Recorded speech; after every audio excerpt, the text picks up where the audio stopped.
რუსეთმა შემოიღო ემბარგო, მაგრამ მე კარგად მახსოვს 2006 წელს, როცა ემბარგო შემოიღეს და ამის განსახილველად წავედი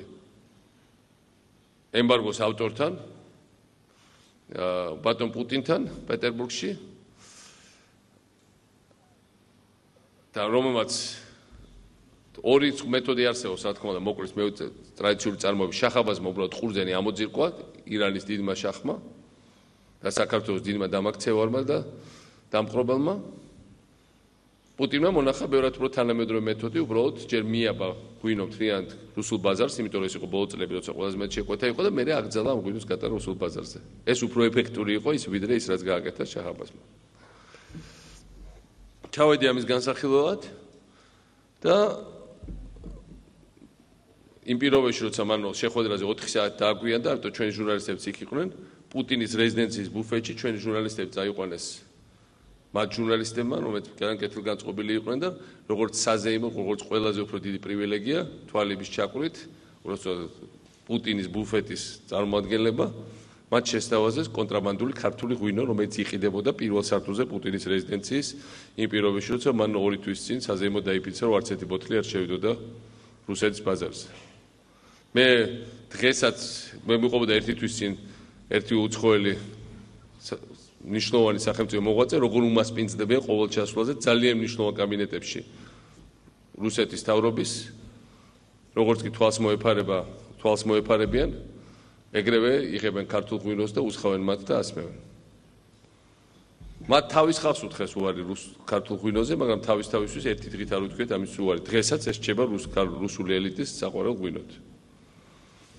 ასე რომ ეს ნიშნავს იმას, რომ რა თქმა უნდა ეს არის დიდი ტრადიცია და რა თქმა უნდა ამ ტრადიციას უნდა გავითარებინა, მაგრამ ამავე დროს რუსულმა ემბარგომ რაც ქნა, არის ის, რომ ყოველთვიურად უმჯობესდება ხარისხი ქართული ღვინოსი, ყოველთვიურად ჩნდება ახალი ბრენდი, არის კომპანიები, რომელსაც უჭირთ შემდეგ ამ ხარისხის დაჭერა, მაგრამ არის კომპანიები, რომელიც უკვე კარგად აწარმოებენ, არის კომპანიები, რომელიც კარგს აწარმოებენ, მაგრამ არ აქვს მარკეტინგი, არის რომელთაც აქვს კარგი მარკეტინგი, მაგრამ აქვს შედარებით უარესი ღვინო. ამას სამუშაოა და როცა ეს ორი უნდა დავაქორწინოთ, კარგი მარკეტინგი და კარგი ღვინო და ჩვენ მივიღებთ დარწმუნებული ვართ ჩვენი ღვინისთვის ძალიან სასარგებლო და ძალიან მნიშვნელოვან შედეგს.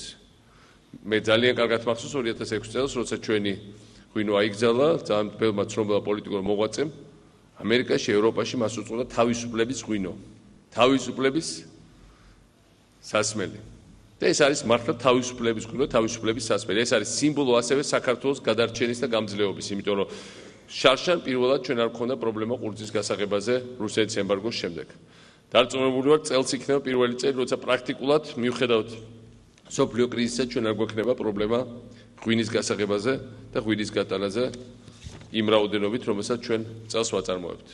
ეს მოხდა შესაძლებელი იმ პირობებში, როცა ჩვენ რა თქმა უნდა ძალიან მკაცრ ზომებს ვიღებთ იმისათვის, რომ ხარისხი ქართული ღვინოს, რომელიც არის ძალიან მნიშვნელოვანი, მე მომიწია თვითონ უცხოეთში სიარული სუპერმარკეტებში, გასტრონომებში, რესტორნებში ნახვა ამ ღვინის ბოთლების წამოღება, ჟურნალისტებთან საუბარი იმაზე, რომ ბევრი უხარისხო ღვინო გადის საქართველოს სახელით და საბოლოო ჯამში ჩვენ მე ვფიქრობ ამ მიმართულებითაც მივახციეთ სერიოზულ გარდატეხვას, ამ მიმართულებითაც მივახციეთ სერიოზულ გაუმჯობესებას.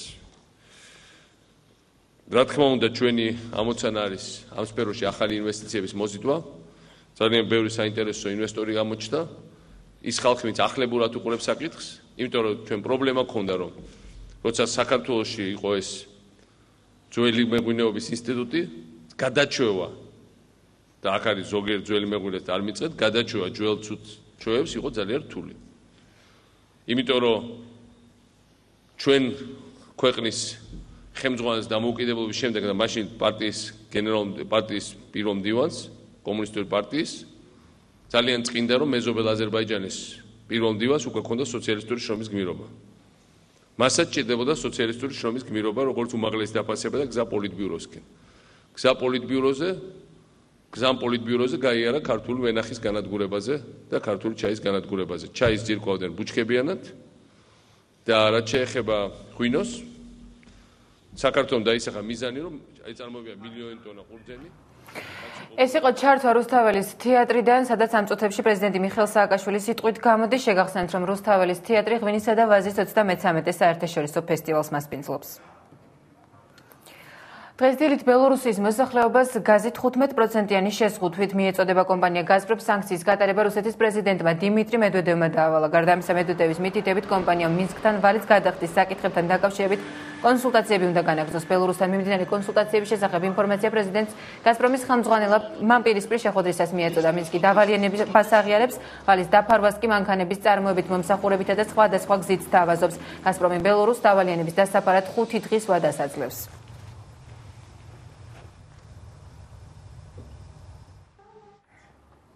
21 ივნისიდან თბილისის სახელმწიფო უნივერსიტეტში საზაფხულო სამეცნიერო აკადემია იმუშავებს. პროგრამის ფარგლებში ქართულ სტუდენტებს უცხოელი სპეციალისტების ლექციების მოსმენად შეეძლებათ. პროექტი ძირითადად ტექნიკურ საგნებს მოიცავს. გარდა ამისა, მიუნხენის ტექნიკური უნივერსიტეტის რობოტიკის ლაბორატორიასთან ვიდეო კონფერენცია შედგება.